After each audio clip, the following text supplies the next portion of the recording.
Halo teman-teman, kembali lagi di Natal Investment. Pada kesempatan kali ini saya akan menganalisa laporan keuangan emiten MTEL ya teman-teman. Atau Mitra Tel ini adalah emiten yang berhubungan dengan tower-toweran lah, telekomunikasi. Dan juga ini merupakan anak perusahaan dari Telkomsel ya, berarti ada hubungan sama BUMN juga ini emiten.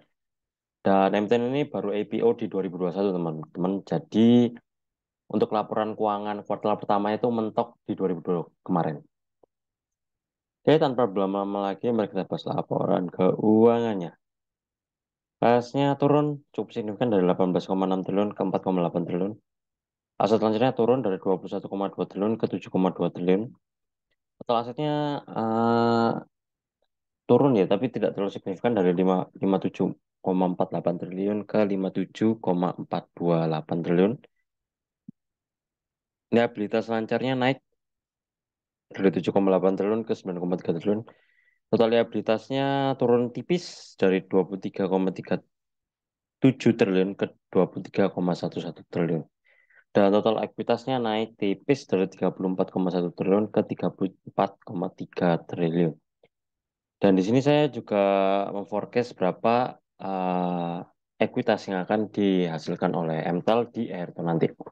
Yaitu menggunakan data peningkatan ekuitas dari kuartal pertama ke kuartal 4 di tahun-tahun sebelumnya. Karena mentok di tahun 2022 ya teman-teman. Jadi, dan minus pertumbuhannya, minus 0,88%. Ya, jadi saya menyamakan lah seperti tahun lalu. Yaitu hanya penurunan sebesar sebentar sebentar sebesar 1% saja teman-teman. Jadi total ekuitasnya diperkirakan di 33,96 triliun. Baik, kita masukin income statement-nya. Revenue-nya naik teman-teman dari 1,87 triliun ke 2,05 triliun.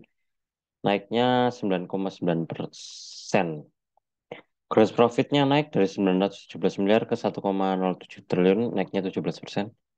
Operating income-nya naik dari 618 miliar ke 698 miliar, 13%. Dan net income-nya juga naik ya dari 459,4 miliar ke 501 miliar. Upside-nya 9%. Nah, di sini saya juga memprediksi berapa total net income yang akan didapatkan oleh MTEL di akhir tahun nanti, yaitu menggunakan data peningkatan net income dari kuartal pertama hingga kuartal 4 di tahun-tahun sebelumnya. Nah, kalau kita lihat di sini 2022 upside 288% dan 2021 302%.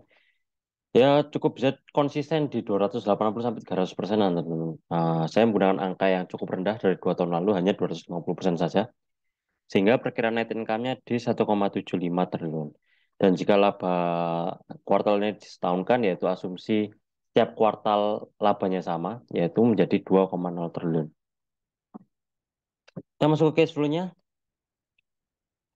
Cash flow pelanggannya naik dari 2,4 triliun ke 3,6 triliun. Ada jarak ya dari revenue-nya sendiri, berarti ada beberapa ini piutang berarti teman-teman. Bisa jadi seperti itu. Cash flow dari pelanggannya lebih besar daripada revenue-nya sendiri. Operasinya sendiri 2,5 triliun turun ya ke 2,2 triliun. Investingnya naik dari minus 223 miliar ke minus 2 triliun dan financingnya sendiri turun ya dari minus 2,8 triliun ke minus 0,15 triliun. Kalau investing minus ini bagus ya, berarti lebih banyak untuk membeli aset tetap untuk melakukan kegiatan bisnis baru. Dan kalau financing ini minus, berarti lebih banyak untuk membayar utangnya daripada menambah utang baru. Walaupun kalau kita total nih ya, cash flow-nya negatif teman-teman.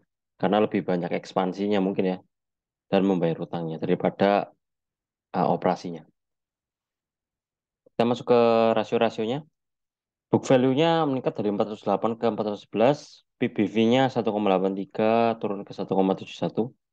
Revenue per share-nya 24,61, IPS 6 dan IPS tahunannya menggunakan asumsi yang laba ini 33 triliun ini.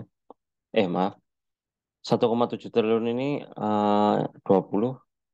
Gross profit 52%, operating profit 34%, dan net profit 24%. Sangat profitabilitasnya bagus teman-teman. Jadi efisien ya manajemen dalam mengelola pendapatannya. Tidak terlalu banyak pengikisan dari beban. Seperti itu. ROE-nya 1,46% jelek teman-teman. ROA 0,8%. Ini jelek ROE-nya 1,4%.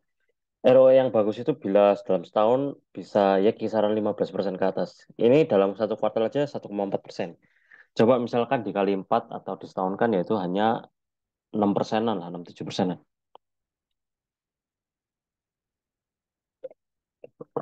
DR-nya 0,7 bagus ya teman-teman. Jadi total ekuitasnya lebih besar daripada total liabilitas. Jadi bisa dilunasi lah total utangnya dengan ekuitas. Current ratio 0,78 ya bisa dibilang cukup cukup jelek ya. Ini total liabilitas lancar ini lebih besar daripada aset lancarnya teman-teman. Jadi tidak bisa di cover lah dengan aset lancarnya. Terus cash ratio 0,5 ini cuma 4 triliun nggak bisa mengcover seluruh liabilitas lancarnya. Liabilitas lancar itu adalah kewajiban dalam kurun waktu setahun lah. Jadi nggak bisa dilunasi dengan kasnya. PR-nya 117, P rasio tahunan 33 menggunakan asumsi PES 20 ini. DPR-nya, oh iya selama 3 tahun setelah IPO itu membagikan dividen terus teman-teman. Di 2021 dan 2022 itu bagi 2021 DPS-nya 66%, 2022 70%. Tahun buku ini ya, tahun buku kemarin. Coba kita prediksi berapa dividen yang akan dibagi tahun buku 2023 menggunakan asumsi DPR-nya 60% ya, dan IPS yang 20. Dan 12 per lembar saham dengan yieldnya cuma 1,7%. Kita asumsikan growth-nya berapa teman-teman? 10%. 10% coba ya, 10% aja. Ini subjektif teman-teman. Dita- Ditambah IPS 20,099 20,99 jadi 23 dipotong sama inflasi 6% jadi 22 dan book value-nya 411 ditambah jadi 432. Margin of safety-nya 50% teman-teman. Di harga sekarang 655 ya. Ya bisa dibilang masih terlalu overvalue ya kalau kita lihat dari IPS-nya. Coba kita lihat dari PV average 2 tahunannya karena baru 2 tahun listing ya. PBV average-nya 1,77, PBV sekarang 1,59 di harga 655. Dan harga wajarnya itu di 727, teman-teman. Ada upside sih aslinya kalau kita lihat dari PBV rata-ratanya.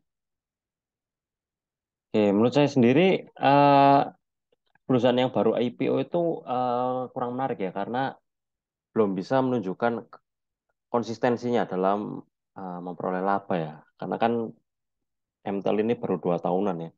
Menurut saya akan menarik jika sudah berjalan 4 sampai 5 tahun lah perusahaan itu. Kita bisa lihat kinerjanya seperti apa dalam jangka panjang. Dan juga secara profitabilitas bagus teman-teman. Ini gross profit, operating profit, dan net profitnya di atas 20% semua. Tapi karena kita tahu ya bisnis telekomunikasi ini mahal ya investasinya ya. Dan juga harus catch up terus dengan teknologi terbaru dan itu memerlukan daya yang mahal ya karena update-nya itu bisa mungkin 2 tahun sekali tetapi investasinya bisa triliunan.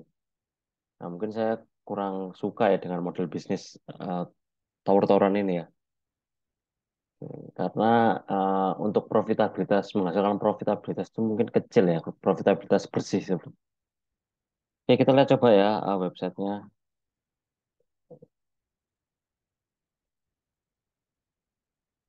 Ini kita lihat ada macro cell tower-toweran ya. Eh,